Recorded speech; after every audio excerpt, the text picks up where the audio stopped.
There are things that happen in the dark, things that no one can fully explain. Tonight, I'll take you into the shadows of my own experiences. Every word you're about to hear comes from a place of truth, or at least, from what I remember. So turn off the lights, put on your headphones, and listen closely. Welcome to my nightmare.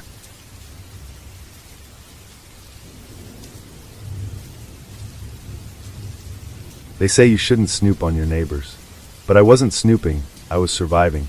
That's what I told myself when the strange sounds started coming from the basement apartment under mine. I moved into this old triplex in a small Ohio town last fall. It was cheap, quiet, and I needed quiet. My last job had left me burned out, and the breakup didn't help. So I took the lease sight unseen and moved in the day after signing. The landlord, Mr. Halvorson, was a quiet older man who lived across town. He handed me the keys and told me only 2 units were occupied, mine and the one on the top floor. The basement apartment was locked up. He said it hadn't been rented in years. It floods in the spring, he added, like that explained everything. Too much hassle. The first few weeks were uneventful. The building creaked like any place its age, and the upstairs tenant, a middle-aged nurse, barely made a sound. I settled in, made peace with the old pipes and drafty windows. Then I started hearing the dragging sounds. It began on a rainy Tuesday night. I was half asleep on the couch when I heard something heavy being dragged across the floor beneath me. Long, slow scrapes, like furniture being pulled without lifting. I froze. There shouldn't be anyone down there.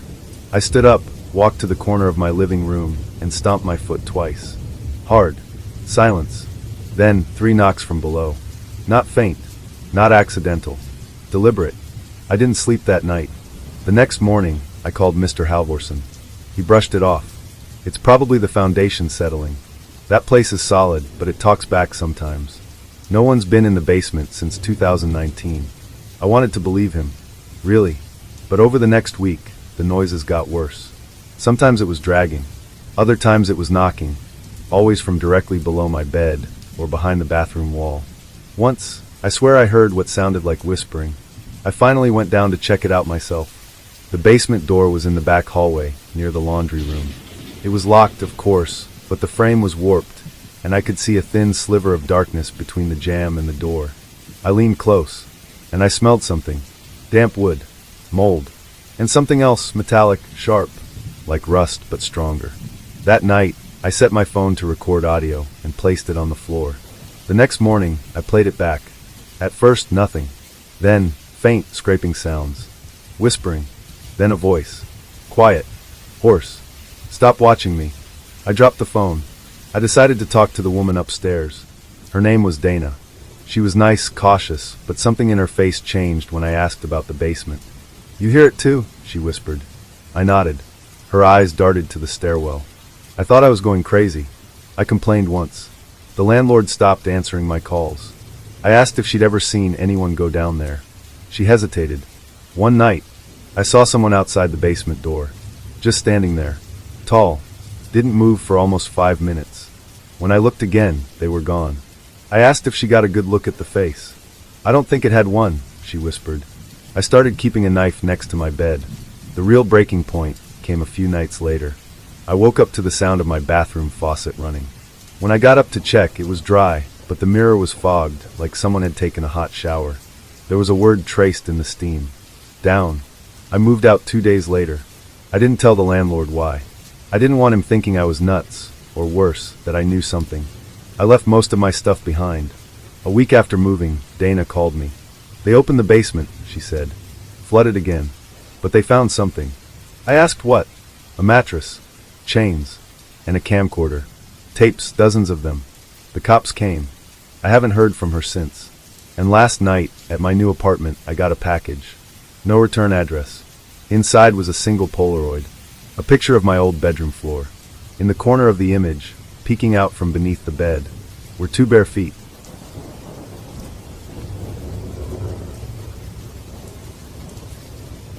I took the night shift because I thought it would be easy money. Just monitor a bunch of security cameras at a quiet office complex from 11 p.m. to 7 a.m.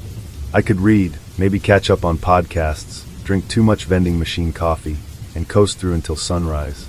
I never expected what happened. The building I was assigned to was old but well kept, 6 stories, used mostly for accounting firms, real estate offices, and some legal stuff. The whole top floor was under renovation. My job was to patrol each level twice a night and watch the cameras in between. The first week was uneventful. A few false alarms from motion sensors, probably mice, flickering hallway lights, and that creepy feeling every old building seems to give off at 3 a.m. Nothing unusual. But by week 2, I started noticing something strange on the 3rd floor. There was a door at the end of the hallway that never appeared on the blueprints. Room 3 to 17. It wasn't labeled on any map. The hallway looked perfectly normal on the cameras, but in person, the door was just there. I asked the day guard, Jorge, about it during shift change. "There is no 3 to 17, he said, like he'd heard the question before. "That hallway ends with a blank wall." I showed him the photo I'd taken on my phone. His face went pale. I don't know what that is," he said. "Don't go near it, man. Seriously." That was the first night I heard the knocking. It came from behind the door. 3 short raps, pause, then 2. Like a pattern. I stood there frozen. It was 2:14 a.m. The air around me felt heavy, like the oxygen had thinned. I reached for the knob. It was cold. Not just cool, cold like ice. I jerked my hand back and stumbled away. The knocking stopped. Back at the security office, I rewound the hallway camera. Room 3 to 17 didn't show up on the feed. I even walked down that hallway again while watching the live feed on my phone. On camera, I stopped at a wall. In person, I was standing in front of the door. It was like it only existed physically, not digitally. The next night, it was unlocked. I didn't open it, not yet. I left it alone, but I started checking it every hour. Sometimes it was locked, sometimes not. Once, it was open a crack. I pushed it shut and heard it click behind me like someone had turned the lock from inside. I told Jorge again. He didn't laugh this time. He leaned close and said, "Back in 2009, before I worked here, a guy disappeared from the 3rd floor. Maintenance guy. They never found him. Just his cart. Right outside where that door would be." I asked why nobody investigated. They said the cameras didn't show anything. No door. No man. That's when I decided I had to see what was inside. 2 nights later, at 3:03 a.m., I took a flashlight, a body cam, my own, and a crowbar. The door was slightly ajar. I pushed it open. The room inside was wrong. The walls were raw concrete, not drywall. There were no windows, no lights. The air was freezing and smelled like wet stone. My flashlight flickered even with fresh batteries. The floor was covered in thin dust, like it hadn't been disturbed in years. And in the center of the room was a chair. Metal. Rusted. With restraints on the arms and legs. Behind it, writing on the wall, scratched into the concrete, "Do not wake him." I heard breathing. Slow. Deep. Raspy. Coming from somewhere in the room, but no one else was there. My chest locked up. I tried to move, but my body refused. Then I heard something else. My name. Spoken softly, right next to my ear. I turned. Nothing. I bolted out of the room and slammed the door shut. The knob burned my hand as I turned it, burned like it had suddenly turned molten. I staggered back to the security room. The live feed showed me walking out of a blank hallway. No door. No dust on my clothes. No signs of the room at all. The next day I called in sick. That night, Jorge texted me at 4:12 a.m. "Did you go in?" I replied, "Yes." He sent back one final message. "Then it knows you now." I never went back. I quit by email the next day. They didn't argue. That was 6 weeks ago. Yesterday, I got a delivery at my apartment. No label. No return address. Just a sealed envelope inside. Inside it was a photograph. Black and white. It showed a man sitting in that same rusted chair. Strapped in. Head tilted back. Eyes open. Mouth sewn shut. It wasn't a photo from the past. I recognized something in the corner of the image. My flashlight. Still on. Still blinking. Still inside.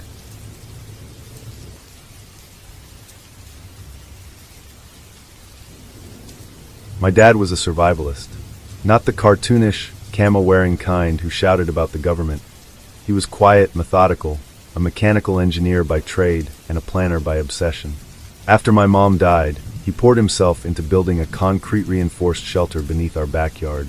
It had a sealed hatch, biometric lock, self-contained air supply, stocked food and water. Everything you'd expect in a fallout bunker. I was 16 when he finished it. He never let me inside. Just told me it was for an emergency. But the emergency wasn't a hurricane or a war. It was something else. After he passed away last year, massive stroke, I inherited the house and everything in it. Cleaning out his things was surreal, but the shelter stayed locked. I couldn't get in without his fingerprint. Until I found the backup key. He'd hidden it behind a false panel in his study desk. A key card and a small note. Don't go inside unless it's back. If it is, don't come out. I ignored the warning. I wish I hadn't.